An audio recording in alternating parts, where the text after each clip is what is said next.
70 plus का mileage और हाँ स्टाइल भी। जी हाँ, ये है होंडा की शाइन डीलक्स। इसी के बारे में बात करेंगे इस वीडियो में। मैं हूं प्रभदीप सिंह और आप देख रहे हो आज कार गुरु। शाइन से अब ये डीलक्स हो गया। यहाँ पर आपको मिलेंगी डिफरेंट डिजाइनिंग शाइन से, जो कि आप देखेंगे ऊपर की तरफ क्रोम है, यहाँ पर बॉडी कलर मडगार्ड भी दिया गया है इनफैक्ट, और ये बड़ा हो चुका है टैंक। साथ में आपको दिखेगी ग्राफिक्स एंड यहाँ पर भी ग्राफिक्स कंटिन्यू हो रहे हैं। और यहाँ पर भी जो टेल सेक्शन है ये भी काफ़ी खास रखा गया है, लेकिन हाँ नॉर्मल देखने में बाइक है। यहाँ पर दिया गया एक और स्टाइलिश फीचर जो कि है LCD डिस्प्ले, जहाँ पर आपको देखने को मिलेगी एक तो फ्यूल गेज, स्पीडोमीटर और यहाँ पर आपको ओडोमीटर, और बताएगा कितनी फ्यूल इकोनॉमी चल रही है, आपकी एवरेज फ्यूल इकोनॉमी क्या आ रही है। जैसे यहाँ पे 70 की फ्यूल इकोनॉमी लगभग दिखा रहा है। और हाँ, यहाँ पर एक और चीज़ आपको खास दी गई है। अगर आप शाइन नॉर्मल वाली लेंगे तो वहाँ पर आपको ना ट्यूब वाले टायर देखने को मिलेंगे, लेकिन यहाँ पर ना आपको ट्यूबलेस टायर का ऑप्शन भी मिल रहा है। यहाँ पर आपको ना जो सीट हाइट भी दी गई है, ये दी गई है 786 mm की। बहुत इजी टू मैनूवर है, इजी टू हैंडल है, क्योंकि ये सिर्फ 103 किलो की है। ये सिर्फ 100 सीसी का इंजन है और जो पावर प्रोड्यूस करता है 7.3 BS की एंड लगभग 8.05 न्यूटन मीटर का टॉर्क, सिर्फ 4 स्पीड के गियर बॉक्स के साथ। इंजन रिस्पॉन्स इसमें काफ़ी जो है आम सा रखा गया, बहुत आपसे फेमिलियर होगा होंडा का।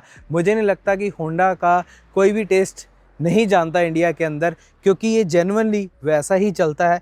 क्योंकि यहाँ पर ना आपको काफ़ी स्मूथ इंजन देखने को मिलेगा, लो एंड में काफ़ी अच्छी पावर भी दी गई है। लेकिन अगर मैं गियरिंग के हिसाब से बात करूँ तो ये थोड़ा सा आपको डिफरेंट फ्लेवर देखने को मिलता है दूसरे 100 सीसी सेगमेंट से। अब मैं बता देता हूँ क्या है। सबसे पहली बात, यहाँ पर आप 4th गियर भी लगाएं 20-22 की स्पीड में भी, अगर आप 2 बंदे भी बैठे हैं इसकी चौड़ी सी स्पीड में भी ना, तो भी ये बड़े आराम से वहाँ से भी उठ जाएगी। लेकिन हाँ, अगर चढ़ाई है या जैसे कोई ट्रिकी सिचुएशन है, इसका दूसरा तीसरा गियर तो आराम से वो भी चीज़ संभाल लेता है।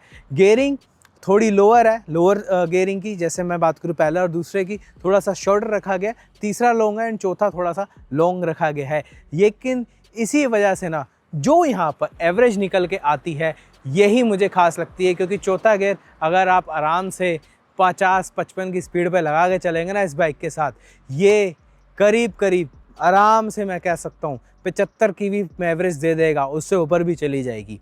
जी हाँ, ये इसमें ऐसी ही टेक्नोलॉजी आ रही है ESP की। अब इसी वजह से होंडा जो है रिलायबल भी रहा है और एफिशिएंट भी रहा है, अपनी ड्राइवेबिलिटी को भी लेके और एवरेज को भी लेके। अब जो है हैंडलिंग के बारे में बात करें तो यहाँ पर ना मुझे कोई भी ऐसा पॉइंट नहीं लगता कि कोई भी ऐसे इसमें नुक्स निकालूं या कोई भी इसमें नेगेटिव पॉइंट निकालूं, क्योंकि हैंडलिंग काफ़ी अच्छी रखी गई है। अगर आप देखेंगे कॉर्निंग करते हैं नॉर्मल जो है, अगर ट्रैफिक मूविंग में भी यहाँ पर ये बाइक जो है काफ़ी अच्छे से मैनेज करती है। इनफैक्ट टायर ज़्यादा बड़े नहीं हैं, लेकिन स्टिल ये सस्पेंशंस वगैरह अच्छे से सपोर्ट करता है। मैं इतना बात बोल दूं कि ये सस्पेंशन जो है बहुत ज़्यादा सॉफ्ट नहीं है। साथ में कुशनिंग भी सीट की, जैसे मैं बता रहा था सीट लॉन्ग है, तो कुशनिंग सीट की भी काफ़ी अच्छी और फर्म टाइप रखी गई है। तो यहाँ पर ना कोई भी कमी नहीं आएगी आपके आराम में, अगर आप लंबी दूरी भी इस पर चल रहे हैं। गियर शिफ्टिंग की बात करें तो गियर शिफ्टिंग यहाँ पर बहुत प्रेडिक्टेबल है, यानी कि आपको पता लग जाएगा गियर का लग रहा है। लेकिन यहाँ पर फीडबैक भी क्लच का काफ़ी आसान रखा गया है, आपको ट्रैफिक में भी कोई इशू नहीं आने वाला।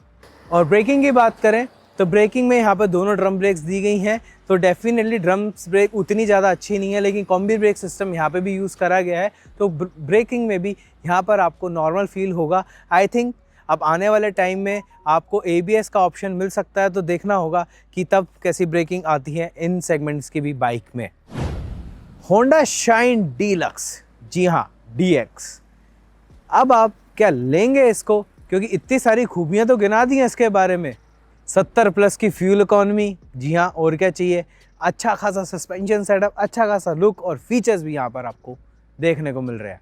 जी हाँ, लेकिन प्राइसिंग जो है लगभग 70,000 के आसपास रखी गई है, तो आप कह सकते हैं कि दूसरी बाइकों से थोड़ा सा प्राइसिंग ज़्यादा है। लेकिन स्टिल मैं कहूँगा होंडा का रिलायबिलिटी, होंडा के जो फीचर्स है, होंडा का जो भरोसा है और फ्यूल इकोनॉमी के साथ, आई थिंक ये जो बाइक है शाइन से और शाइन डीलक्स में फ़र्क इतना ही करते हैं, जिनको थोड़ा सा आम से स्पेशल फील कराना है और हाँ 1 लीटर बड़ा टैंक भी पाना है, तो उन लोगों के लिए ये बाइक है।